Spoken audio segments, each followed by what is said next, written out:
बड़ी खबर है। शिलांग में लापता राजा रघुवंशी का शव मिला है। खाई में बॉडी मिली है जिसे निकाला जा रहा है। पत्नी के साथ शिलांग घूमने के लिए गए थे राजा रघुवंशी। 10 दिन से पत्नी के साथ वो लापता थे। शिलांग घूमने के लिए गए थे और उनकी बॉडी गहरी खाई में मिली है। बॉडी निकालने के लिए रेस्क्यू चल रहा है। सोनम की तलाश अभी जारी है। आपको ये कपल ध्यान होगा जिसको लगातार बीते दिनों से तलाशा जा रहा है। हनीमून के लिए कपल घूमने के लिए गया था, लेकिन उसके बाद से परिवार के साथ कोई भी कांटेक्ट इनका नहीं हो पा रहा था। और अब बताया जा रहा है कि राजा रघुवंशी का जो शव है वो खाई में मिला है। पत्नी के साथ घूमने के लिए गए थे राजा रघुवंशी, 10 दिन से लापता थे और उनकी बॉडी अब गहरी खाई में बरामद हुई है।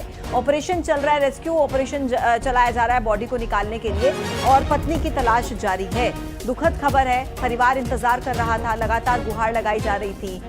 मुख्यमंत्री तक भी वो पहुंचे गुहार लगाने के लिए और लगातार ऑपरेशन भी तेज किया गया दोनों पति पत्नी को ढूंढने के लिए। लेकिन अब ये जानकारी मिल रही है कि राजा रघुवंशी का शव बरामद हुआ है और वो भी गहरी खाई में। बहुत दुखद खबर है इंदौर से इस वक्त। कुछ ही दिन पहले शादी और उसके बाद घूमने के लिए गए थे दोनों और तब से कुछ दिन से कांटेक्ट परिवार के लोग नहीं कर पा रहे थे।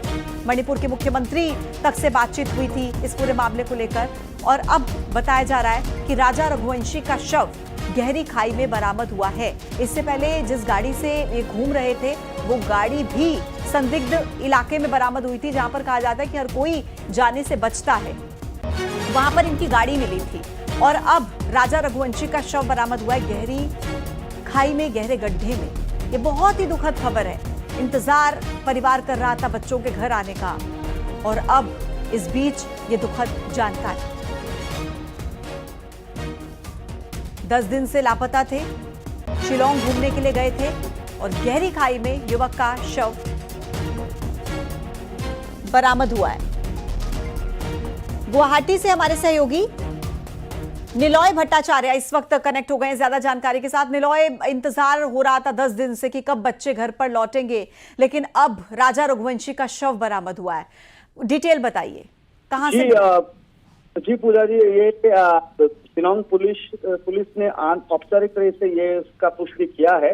हालांकि औपचारिक रूप से अभी तक कोई इनका वक्तव्य आया नहीं है पुलिस की तरफ से, लेकिन उन्होंने कहा है कि एक पुरुष का शव मिला है और ये उसी एरिया जहाँ पे चेरापूंजी है, वहाँ जहाँ पे दुनिया की सबसे ज्यादा बारिश होती है शिलांग में, मेघालय में, वहीं पे वो शव बरामद हुआ है। लगातार पिछले 3 दिनों से लगातार एसडीआरएफ, एनडीआरएफ और जो स्थानीय लोग हैं सब एक साझा वहाँ पे तलाशी चला रहे थे इन लोग।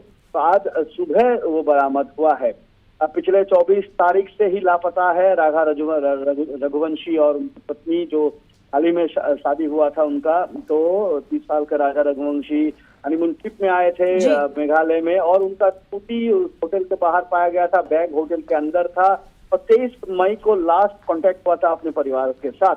उसके बाद से ही लापता है। मेघालय के जो टूरिज्म मिनिस्टर है उन्होंने वो खुद जाके वहाँ पे पूरे जो तलाशी अभियान है उनका मुआयना किया था उसका। और मेघालय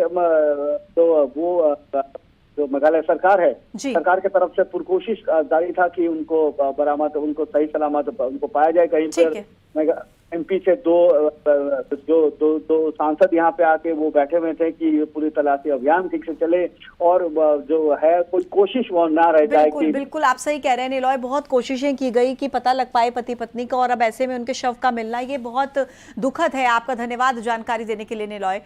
इंदौर से मेरे सहयोगी मिथिलेश इस वक्त सीधे हमारे साथ कनेक्ट हो गए हैं। मिथिलेश, इंदौर का ये परिवार लंबे समय से गुहार लगा रहा था कि बच्चों को ढूंढ लाइए, कब बच्चे घर पर लौटेंगे, और अब बताया जा रहा है कि राजा रघुवंशी का शव बरामद हुआ है, शिनाख्त हो गई है। क्या जानकारी आपके पास? 11 मई को राजा रघुवंशी की शादी हुई थी। 20 तारीख से वो इंदौर से घूमने के लिए निकले थे और 23 तारीख को हनीमून पे गए थे अपनी पत्नी सोनम के साथ में, शिलांग घूमने गए थे और 23 तारीख को आखिरी बार उनकी ही मां से बात हुई थी। कुछ देर पहले, महज आधे से 1 घंटे पहले, न्यूज़ 18 की टीम उनके घर पे मौजूद थी। उनके मां के साथ हमने बातचीत की थी, उनके भाई के साथ हमने बातचीत की थी। उस वक्त वो ये कह रहे थे कि उन्हें अपहरण की आशंका, उन्हें ऐसा लगता है कि उनके बेटे का और उनकी बहू का अपहरण किसी ने कर लिया, इसलिए सरकार को कहीं ना कहीं इस एंगल पर भी जांच करनी चाहिए। उस वक्त एक सर्च ऑपरेशन चल रहा था, कहीं ना कहीं केंद्र सरकार और राज्य सरकार दोनों की नजरें इस पूरे सर्च ऑपरेशन बनी हुई थी। मध्य प्रदेश के मुख्यमंत्री डॉक्टर मोहन यादव लगातार मेघालय के मुख्यमंत्री से बात कर रहे थे, उनके संपर्क में थे। खुद इंदौर के सांसद शंकर लालवानी भी 3 से 4 दिनों तक इस पूरे सर्च ऑपरेशन टीम के साथ में थे और लगातार केंद्रीय गृह मंत्री अमित शाह भी मेघालय सरकार से बात कर रहे थे। लेकिन इस वक्त का बड़ा मिथिलेश, मैं आपके पास वापस लौटूंगी, आप मेरे साथ लगातार बने रहिए और डिटेल्स में आपसे लूंगी। एक छोटे से ब्रेक के लिए यहाँ पर मुझे रुकना होगा।